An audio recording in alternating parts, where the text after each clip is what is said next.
Yeah, that's fine. It's fine. So do you guys he pulls like almost 600 pounds. Yep, jeez, how much you? I did 375. Yep. Oh wow. You got this, Lexx.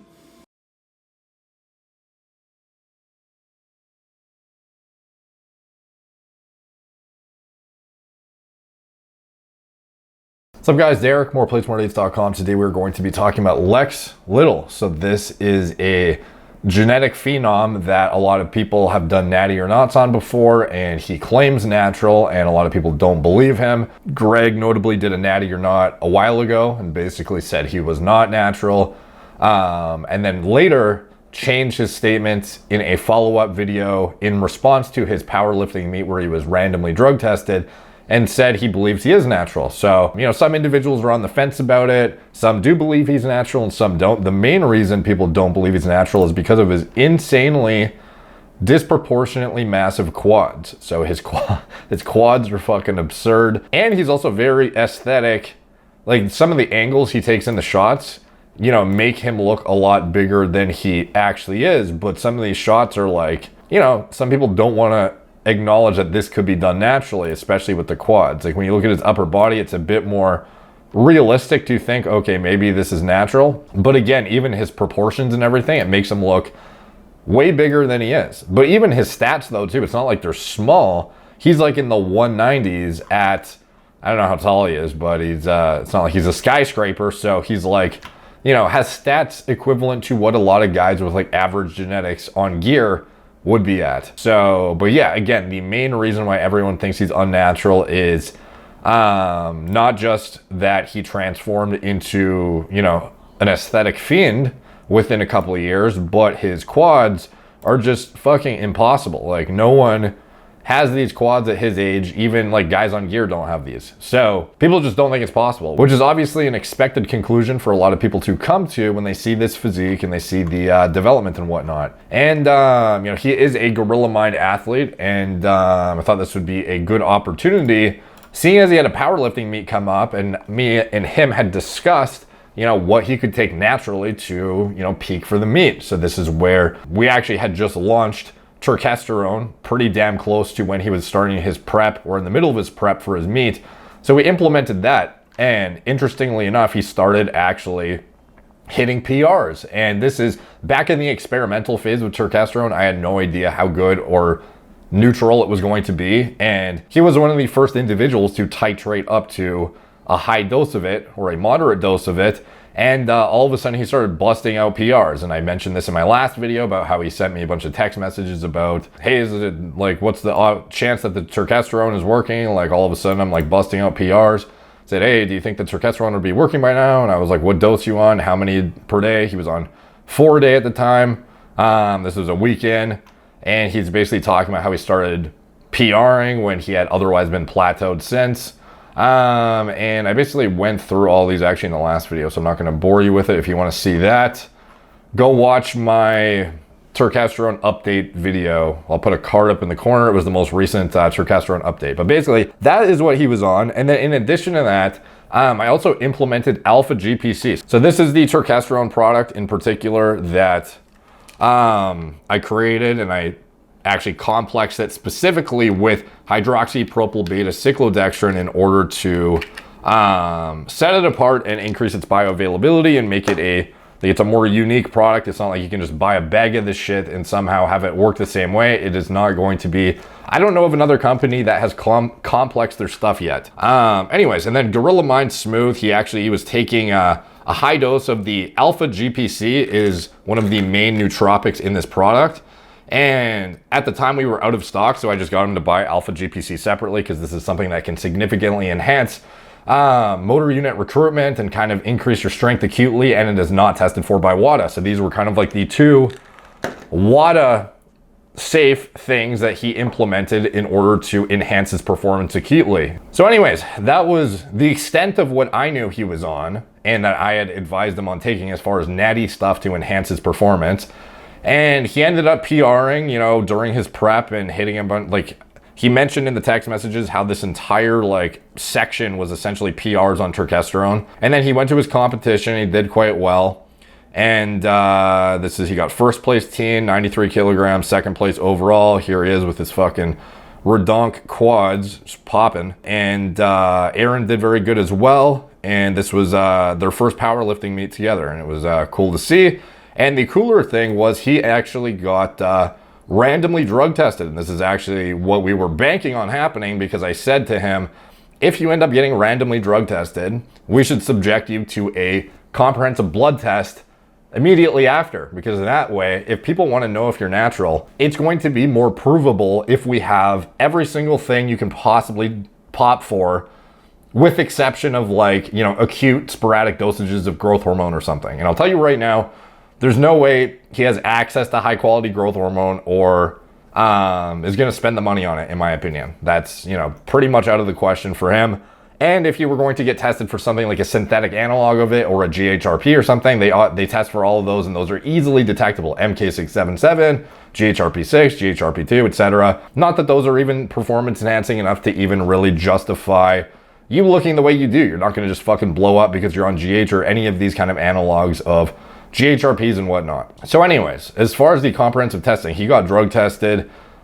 We were kind of stoked about it because I was like, okay, well, maybe you can actually prove you're natural here. Not lifetime, you can't prove it, but you can at least prove it for the time that you are performing at this event. Your physique is still peaked.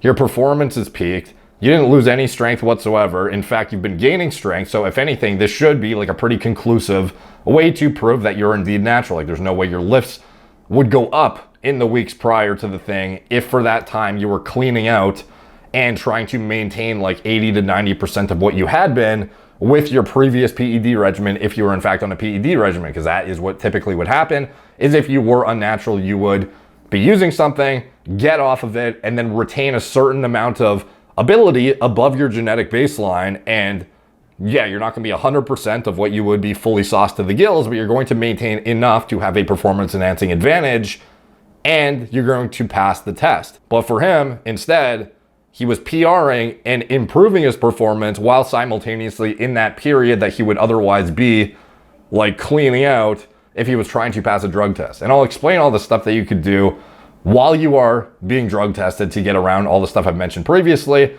Like the comment section was kind of fucking ridiculous because I saw people trying to use like my knowledge in the comment section to prove this guy is unnatural. And I'm like, dude, like don't write about it if you don't really understand what it is. Like some of the people. So anyways, he did, this is the meet. And let me fast forward to him getting randomly drug tested. So here he is, he does his deadlift.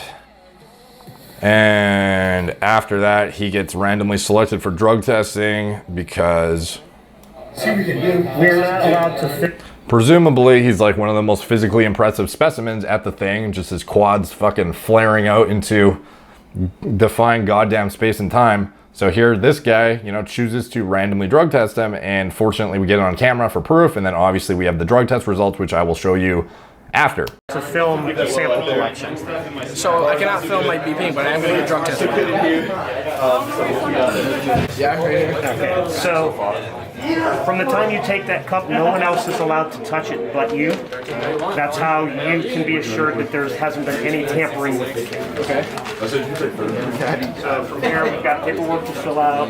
So if you're ready to go, we can get the sample first. Do I have to fill out? No, I can get the sample first. We can get the sample first. Get the boring stuff done. You uncut. We're gonna uncut this. See, don't record. You can't come in the bathroom, but you record me walking in there and him walking in there. And I won't cut the video at all, and then it'll come out. So notably, there's no cuts, which is also, you know, if people want to go as far as to say that, you know, he edited it, whatever, like there's proof he got drug tested anyways, because I have the actual USAPL database to prove he was tested after. But anyway, continue.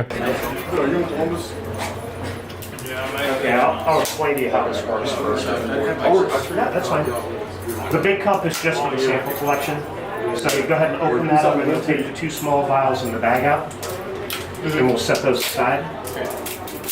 And then you need to fill that cup up to at least 60 milliliters. So there's lines on the side of it. Where's that? I'm an old guy, my eyes suck, so. Okay. It's on there, so we'll just go ahead and set those So aside. do I fill these up? We'll fill those out of the big cup. Okay. So you put, okay. we get the sample in the big cup. Basically, I just piss in this. Correct. Okay. And then What's this? That's the bag that actually goes into the lab. So we'll set that aside for right now too. All right. Now there's a temperature strip on the side of the cup. If you flip it around 180 degrees.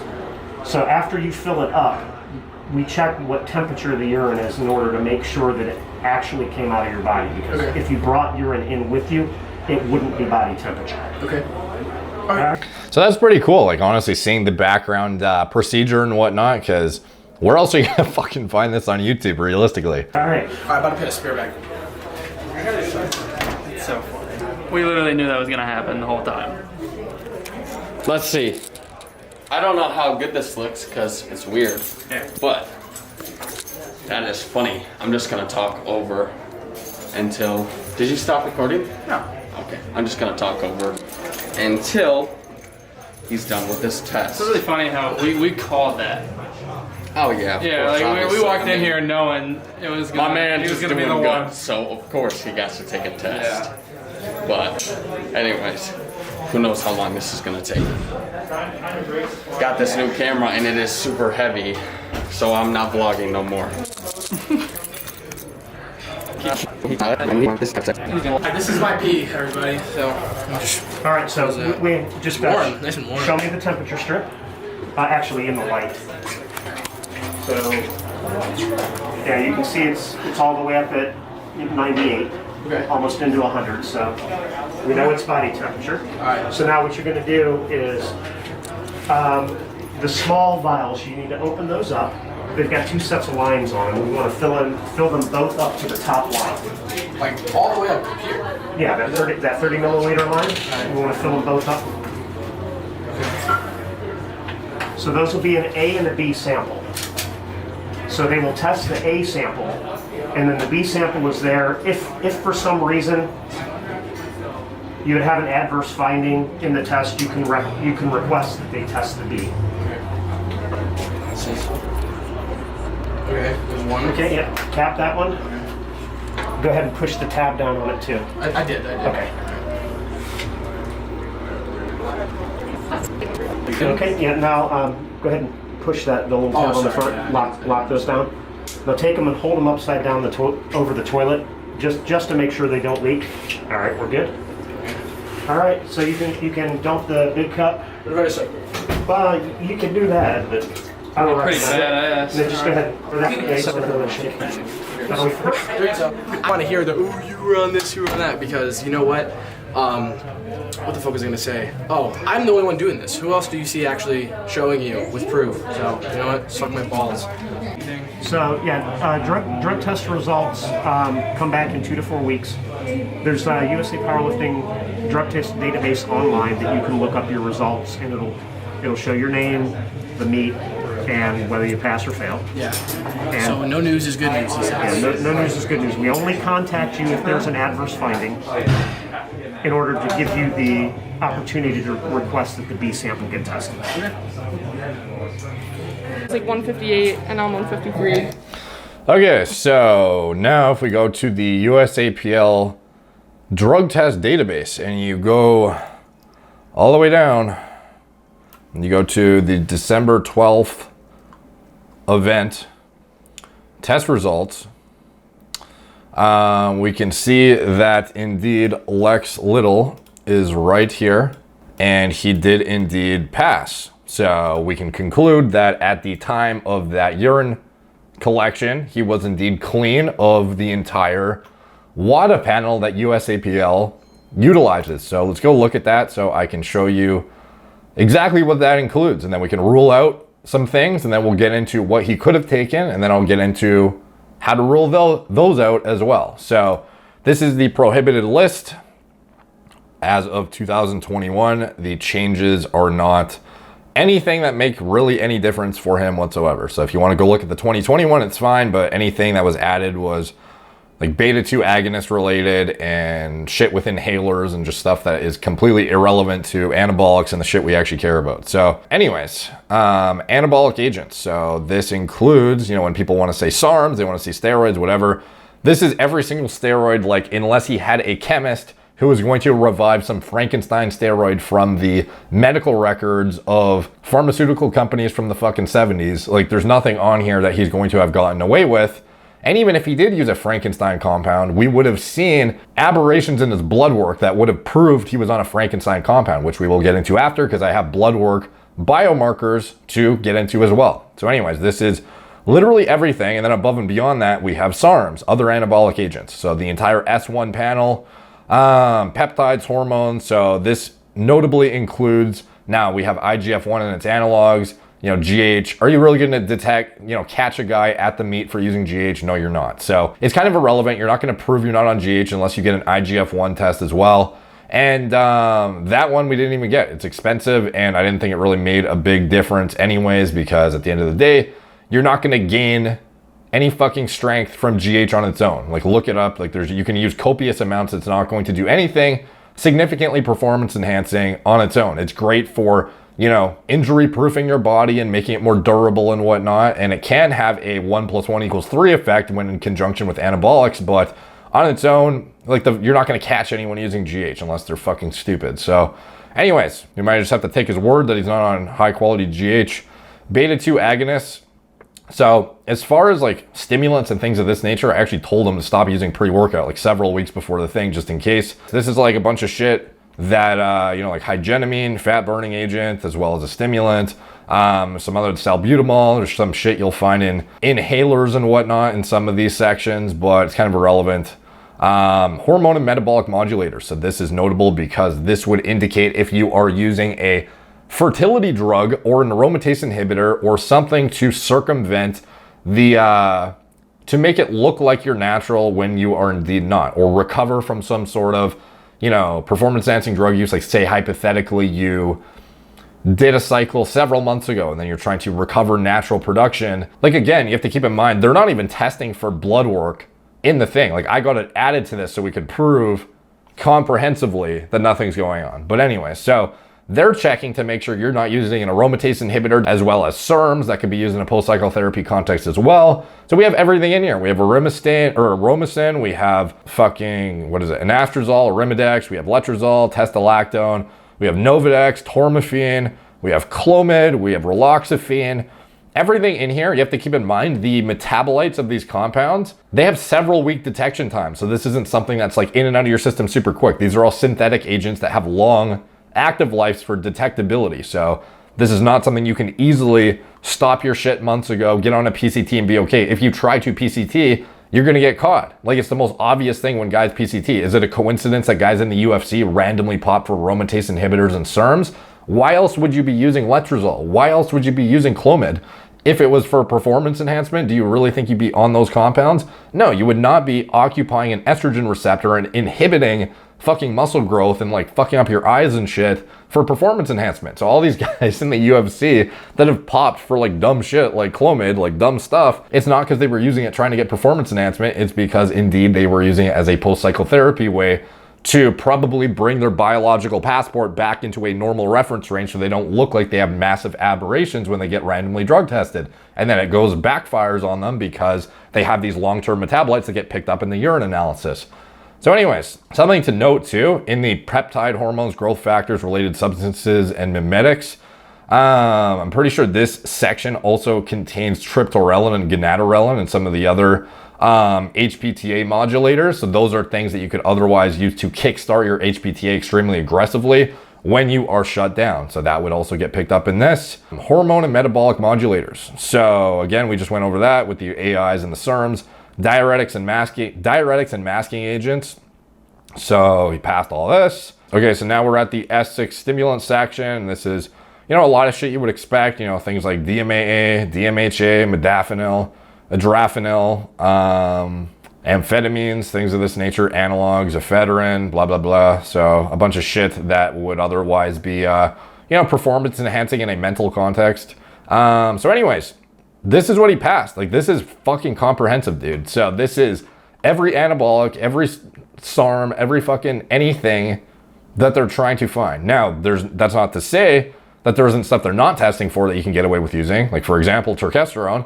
However, that is a plant-derived compound that is not really, like, it acts on the estrogen receptor, it doesn't act on the AR itself. That doesn't mean that it's going to be exempt though. I imagine in the future it will probably be looked at a bit more closely, especially given the fact that it seems like he had a pretty significant boost from that product. At least that's what it seemed to me, and it seems like anecdotally from a lot of people who've been using it, honestly, it's a lot more promising than even I had initially hoped, to be honest. So anyways, that is the prohibited list. So now we obviously know he passed the urine test.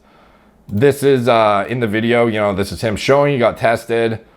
We didn't actually know what the test results were until very recently though. So Greg did his video in December 18th, and this is even before the USAPL updated their database, and he basically goes into it and talks about how he believes he's natural and, you know, he made a mistake before, etc. The comment section though is just inundated with some buffoonery, with people trying to talk about how easy it is to pass the test and blah, blah, blah, which is fine because it actually could be if you like really knew the strict parameters of urine analysis versus blood testing. So there's no biological passport for USAPL. There is a testosterone to epitestosterone ratio you can otherwise pass if you knew what you were doing and you had previously assessed your hormone metabolism and kind of knew you were a genetic outlier perhaps that could get away with more than another guy. There's some shit you could do. But anyways, some of the comments are like, you know, we really need a video about testosterone. Let's see. Here's some magic pill, take it. Okay.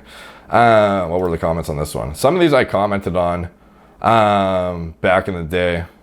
Yeah, I kind of shit on this guy because it was just a dumb comment. There was some, I'm not going to dig into it too hard, but there was, you know, a lot of comments about me, people commenting about how he could have gotten away with it, and it's, you know, it's just an intelligence test and blah, blah, blah. Yeah, sure.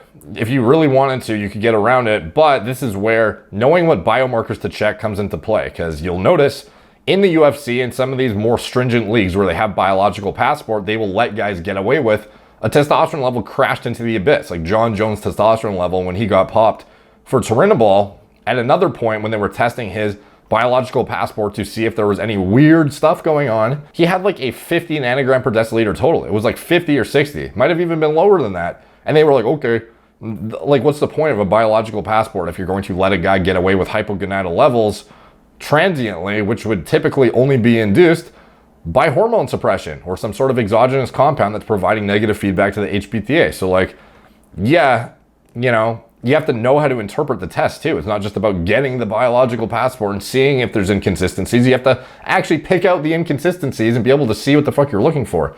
So anyways, when he got randomly drug tested, I was like, okay, sick. This is actually a cool opportunity because the blood test is meaningless without the concurrent urine analysis. So I was like, okay, I'm going to order you. I paid for it out of my own pocket because I figured this would be cool content.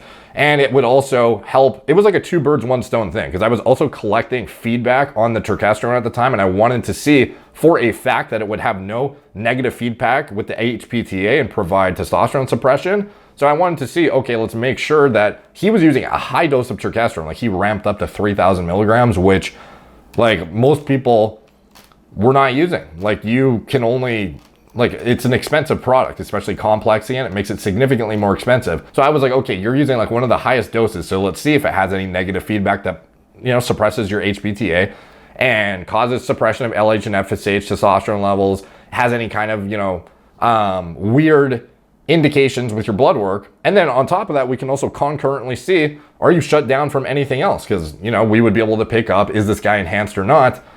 Very easily based on the blood work with concurrent urine test. So I told him to like film the whole thing, like start to finish, like getting out of the car, walking into like LabCorp, getting the blood drawn and leaving. They had a problem with him filming. So there was only so much we could get, but this is what we got. And it's at least proof that he got his blood drawn, and the guy is needle shy, you know, so he says. You can believe him or you don't believe him, whatever. But he definitely got his blood drawn. So unless he got his buddy to like get a blood test too and like paid off the person at LabCorp in order to like swap the test results and stuff and like use the other guy's ID for his results and blah, blah, blah. Like there's no way you could really fake this. So anyways, this is him like literally getting his blood drawn to prove that he got his blood drawn.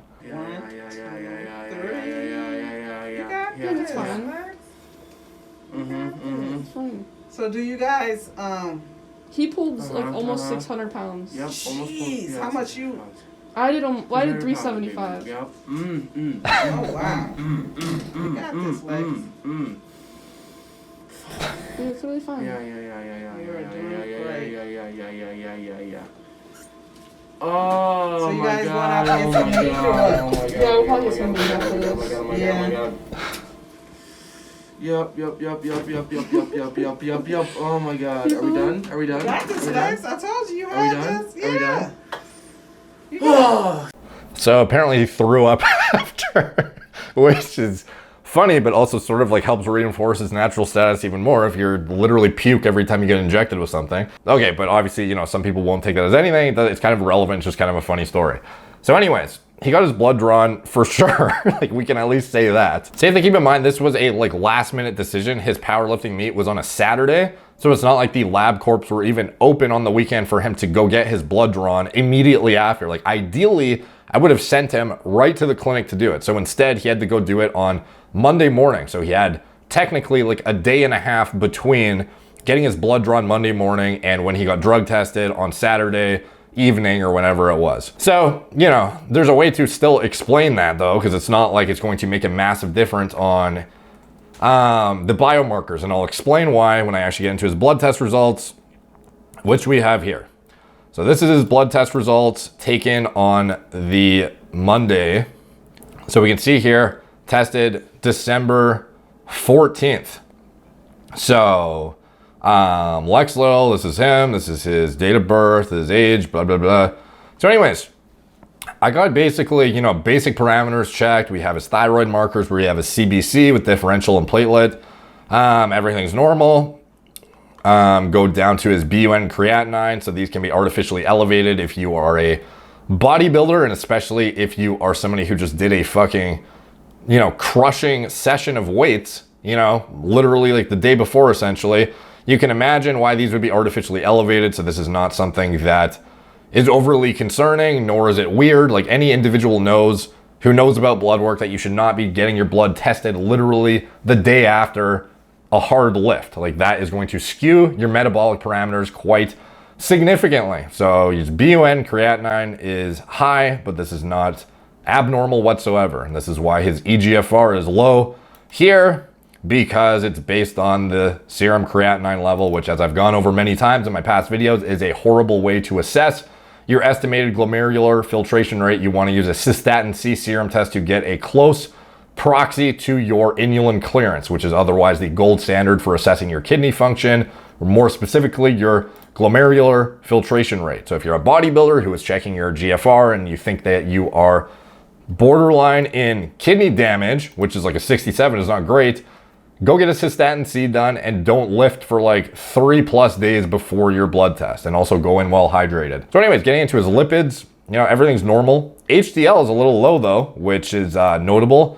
It's not chronic, it's not like actual, like clinically low, but it's low enough to be like, okay, we should look at your diet model and see what the fuck's going on. And it may otherwise, you know, could indicate some sort of PED use. However, we sort of rule that out as we get into the actual endocrine parameters. So this is DHEA sulfate 314, testosterone serum total 509. So totally normal. His luteinizing hormone 4.3. So definitely completely natural there. Estradiol 37.1 picograms per milliliter. Prolactin a little bit on the high end of normal. Oh yeah, I did get IGF-1. So this essentially proves that he was not, I was thinking as I was saying it, there's no way I didn't add IGF-1 to the test. Like, I definitely would have thought that far ahead. So he did get IGF-1 and it was in range. So no, he did not. If he was using exogenous GH, you have to keep in mind IGF-1 stays elevated for weeks after its use. So this is something that would be elevated in a guy using GH, and is also reason why a lot of sports leagues will get away with using GH so easily. Like, it's so fucking easy to get an IGF-1 blood test done. But no, a lot of them won't use it. So it's not going to pick up everyone, because everyone has different, you know, metabolization rates, different conversion into production of growth factors in the liver, stuff like this. Some people can use a high dose of GH and have an in-range IGF-1. However, the majority of the time, like when I use 3 IUs of high quality GH, my IGF-1 level is high. Like, it is like clinically high. So for him, a 326, like, okay, maybe you could say he was on like 1 to 2 IU at most, which is like, what the fuck is that going to do for him when it comes to his actual lifts? Like, you can go find like studies using like 10 plus IUs of serostim and having no effect on your strength whatsoever. So that doesn't really mean anything, but this rules out GH essentially within the last however many weeks before his competition. This is free testosterone, 8.1 picograms per milliliter. Now, the reason I got an HCG done, this is very specific because I wanted to prove that he did not. What you could have done hypothetically is if you went and did, let's say you went into the powerlifting meet, having used something, and you were suppressed still because you wouldn't have been able to use SERMs to recover your function because you know you would have got popped if you used Clomid, if you used any of this kind of shit. The only way you could have recovered a natural looking biomarker profile after that WADA test is if you deployed something like a LH mimic, because that way we could push up your total testosterone levels into the normal range. Now again, HCG would also have negative feedback and then lower your LH and FSH. However, I'm trying to rule out literally everything here. So this is basically, if you were to have used a SERM, it would have shown up in the urine analysis. And then if you were to use HCG like on the Sunday or something to try and push your test levels back from crashed back into range, I was like, okay, let's just throw in an HCG in there to prove you didn't use that to try and spike its testosterone levels back up. And obviously the negative feedback also probably would have lowered the LH and FSH, but like 1 day of HCG, is that going to lower your gonadotropins into subclinical range? Like, probably not. So, this shit, I tried to basically rule out literally everything. So not on SERMs, not on AIs, not on HCG, nothing that could be picked up, no GnRH mimics, nothing like this. Literally everything is accounted for here. And then also his, should have added the FSH. This is the FSH result 5.0 in a reference range of 1.5 to 12.4. So everything is totally in range and is totally natural. So this was not only great for me to see, because this was another blood work analysis I saw that had no, issues with terkestrone use. Like, I wanted to check for liver toxicity, AST and ALT in range, despite him having just done a crushing, max outs, like literally like 24 to 36 hours prior. So no liver toxicity whatsoever, no suppression whatsoever. Everything is totally fine.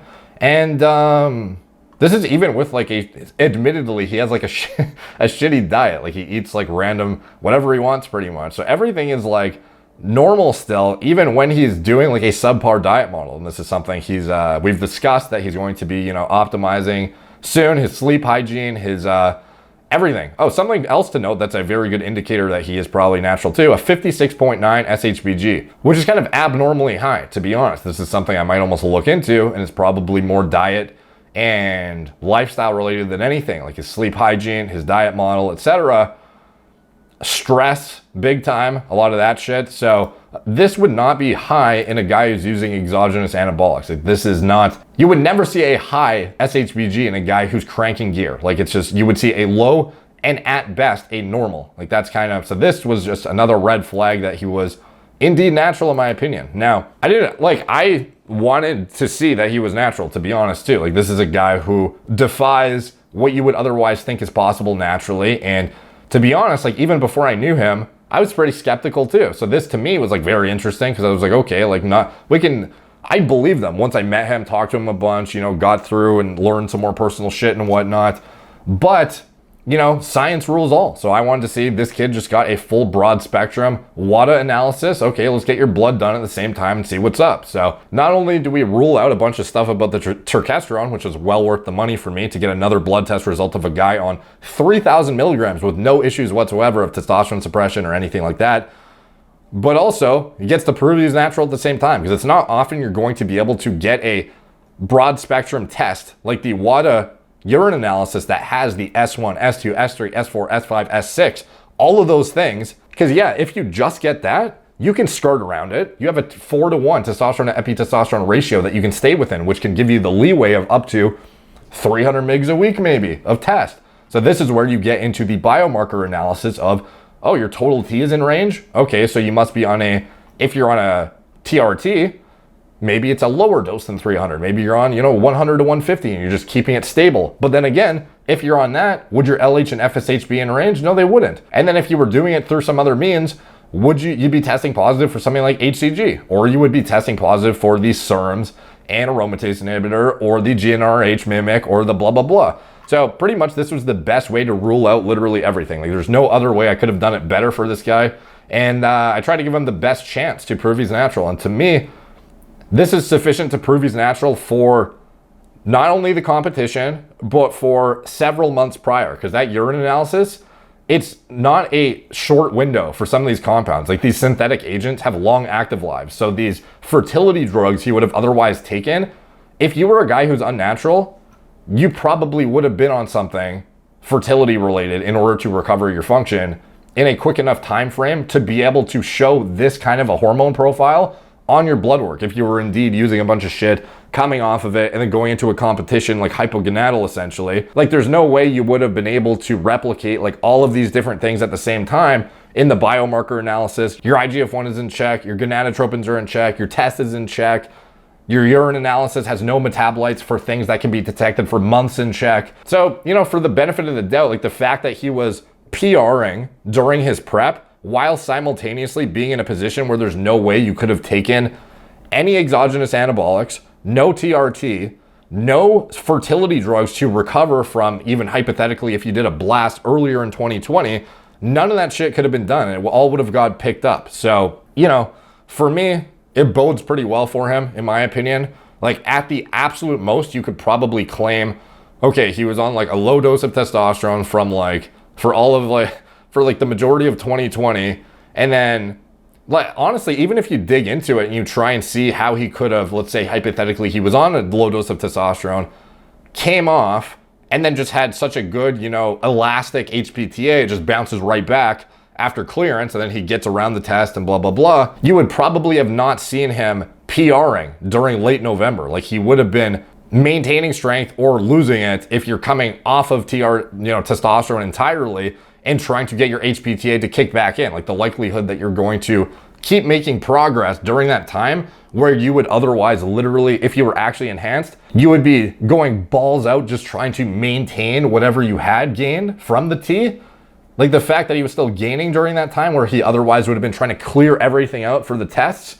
Like to me, it's very difficult to prove that he's unnatural based on the circumstances. So obviously you would need this kind of a comprehensive test multiple times a year randomly if you like really wanted to know. But for me, the fact that he was actually PRing during that time leading up to it really, you know, in concurrently with these test results really goes to show to me, I think like very substantial evidence that he is natural. And the likelihood that his lifts are at their strongest right now versus all the times prior, like what's the likelihood you're gonna come off all your shit for months? Like you would have had to been off for months, depending on what it is you're taking. But even coming off like shortly before, you would not just like linearly gain on strength. Like you would maintain at best if you were lucky and you had the most elastic HPTA ever, and you probably wouldn't have even had that substantial of a performance enhancing advantage from the test if you were so naturally dominant that you could retain all of your gains like right after coming off of it, in my opinion. So for him, I think, yeah, like I said, there's not a whole lot more to dig into. I just thought it was a good opportunity to give him a good overall analysis. And for anyone else who wants to see how you would check at a specific snapshot in time, or at least for a significant time before, you know, that test, how you would prove you're natural, this would be it, dude. This is like a comprehensive biomarker analysis concurrently with the urine analysis, ruling out any kind of SERMs, SARMs, fucking LH mimics, GnRH mimics, any kind of HPTA modulation, TRT, T to EPT ratio, any of that kind of shit. It's not rocket science to check if a guy's natural or not. It's just getting the right testing and getting the comprehensive evaluation of the synthetics as well as the endogenous bioidentical compounds at the same time, and fertility markers and compounds and whatnot. So anyways, take from that what you will. Let me know what you guys think in the comments down below. Are you surprised to see, you know, did you think he was unnatural for sure? Do you still think he's unnatural? You know, certainly possible. I just think it's extremely unlikely based on what I've seen. To me, this is proof enough for me. So this was cool to see, because this is the first time anybody on YouTube has actually got a proper overall like comprehensive test done while simultaneously improving their performance. So anyways, or in general, like no one's fucking done this. Like this would be straight up like how I would perform the the WADA analysis. They just fucking parachute into wherever you are in Dubai and just show up and be like, what's up, dude? Just fucking, just fucking run this shit. So anyways, thank you guys for watching. Like, subscribe, check out my blog, moreplates.com. Follow me on Instagram, at moreplates_moredates. Facebook, Snapchat, YouTube, Twitter, TikTok, Apple Podcasts. And check out Lexx too, obviously. Cool dude, funny dude. Crazy lifts, crazy physique, crazy potential. Very young guy, like sky's the limit for him. So if you want to support the channel, you can check out anything I'm associated with in the video description below. My TRT clinic, my recommended lab test panels through my TRT clinic. It's all telemedicine from the comfort of your own home. Gorilla Mind, nootropic formulas, Gorilla Mode, pre-workout formulas, and we will indeed be stocking more turkesterone in the near future. If you want to be alerted when it comes in stock, you will be the first to know if you sign up for the mailing list below. It's the first link in the description below. As you know, if you were a part of the first couple launches, the More Plates, More Dates list got a private launch and they had first access to it, and that is partially why it sold out so quick, so early, is because by the time everyone knew about it publicly, the More Plates, More Dates audience basically just fucking just destructed it and basically bought out the entire inventory very quickly, and the demand was higher than I was expecting. But it was an experimental product at the time. Even when Lexx was using it, it was still in the experimental phase. So seeing the blood work, seeing his performance increase while he was being essentially screened for all of these parameters, as well as not just him, but there was like dozens of other people that have reported back at this point. And I have like 5 sets of blood work on top of Lexx's that have before and afters, not just an after, but a before and after of baseline testosterone, gonadotropins, and then post, or during actually, more importantly, gonadotropins and testosterone levels showing no HPTA suppression whatsoever, no liver toxicity, etc. So I'm extremely pleased, dude. Like, people are getting for a natural product, exceptional performance benefits. Like, this is not going to blow you up like a fucking anabolic steroid, but it's still something that works through the estrogen receptor as an agonist and causes no androgenic alopecia. Like, dude, I'm ecstatic about how it's been going. So I'm very looking forward to stocking more of it. And unfortunately, it takes a very long time to make with the complex process, where I basically take the product, complex it with the hydroxypropyl beta cyclodextrin, but it's obviously worth it. And I think it is a very promising new product, to be honest. Like, I was extremely skeptical before I even looked into it. So that's why I was looking at all the reviews from all the other company that was selling the turkesterone that I had my eye on. And I was looking at all their reviews, bought a shit ton for myself and some of my friends. We tried it, got a bunch of people to give their anecdotal feedback on it before we really dug into it ourselves with Gorilla Mind. And then after that, I was like, how can I improve upon this? And then that's kind of where I came up with the idea. So I've been a fucking huge skeptic of this stuff for like a year at this point.